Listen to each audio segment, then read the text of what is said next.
Hello, and welcome to Second Life.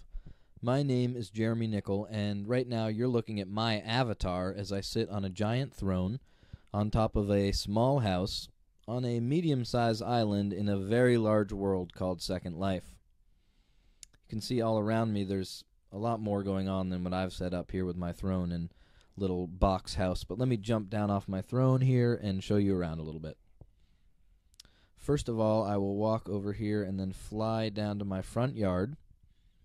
Again, I live on this little island called Fredonia, and I live here because the mainland of Linden is really full of people. This gave me some space where I was able to get a little plot right on the ocean. So far, I really just have this little box house, and it's a 70s themed house. So I added a Pac-Man chair, you can see on the right, and, just a basic bed and couch and a fireplace.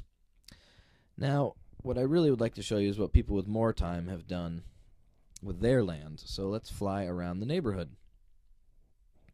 The first house we're going to see here on the left is the mayor of my small island of Fredonia's house.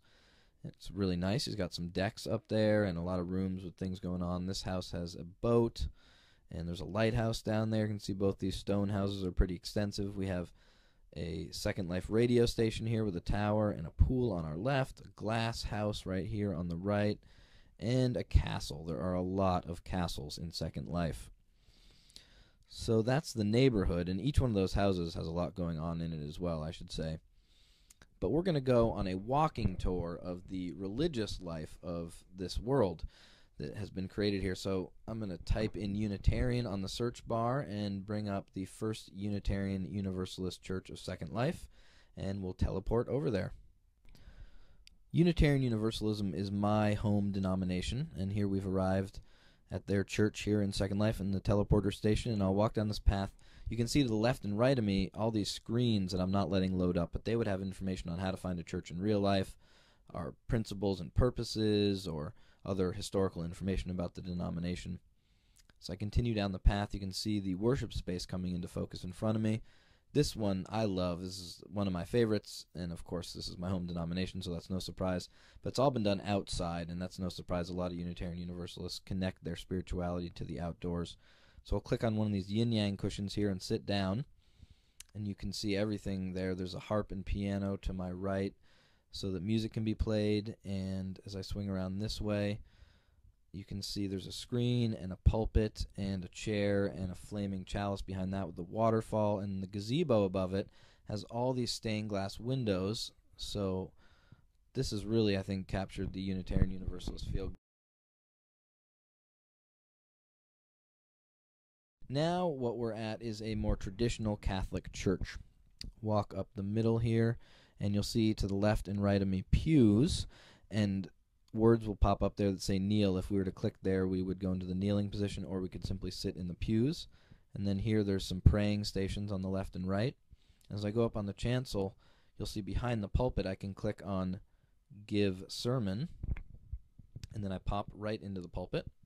And then animation starts. It makes it look like I'm interacting with the text in front of me.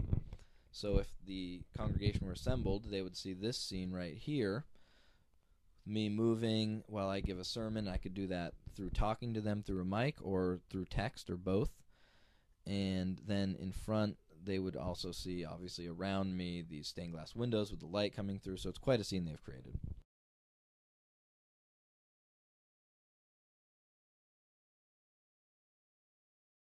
Here we're at a mosque in Second Life, and this one is incredible. They have done a great job with the architecture, with the domes and arches and the more plain stained glass windows. And then inside you can see all the stone columns that are just incredible. And then tiles and rugs. And I'll click on a dua bead here, and I'll get into the dua praying position.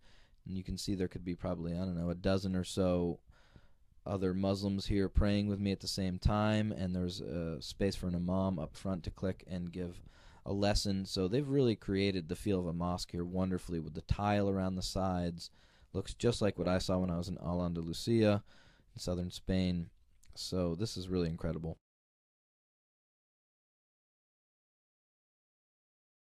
Now here we are at a Buddhist temple, and I'm actually on a rug, and I've clicked a meditation bead, and it will put me through a whole animation of a meditation posture. So you'll see my arms move, my head move.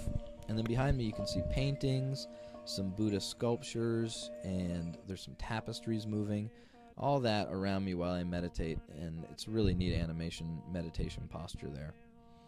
What they also have here are Tai Chi posture buttons. So I'll click on one of those now, and you'll see me go through this really intricate Tai Chi animation.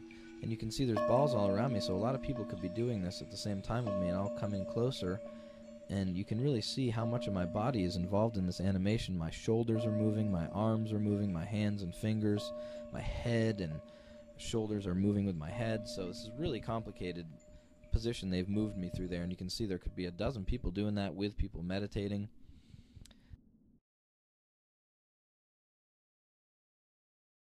Now we are in a Jewish synagogue, which has been done really well. I'm going to sit down here on this bench and give you a better look at it. You can see the Torah scrolls in front of me and some menorahs, and then around this tiled murals, which are done really well, I'm sure, all depicting scenes from the Tanakh. And we'll walk up close just to show you the level of detail on these Torah scrolls. There's actually Hebrew lettering on there rolled up.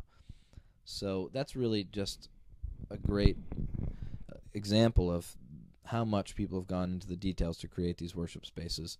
That's it for today, and come back and we'll do some more with the Second Life religious world real soon. Bye.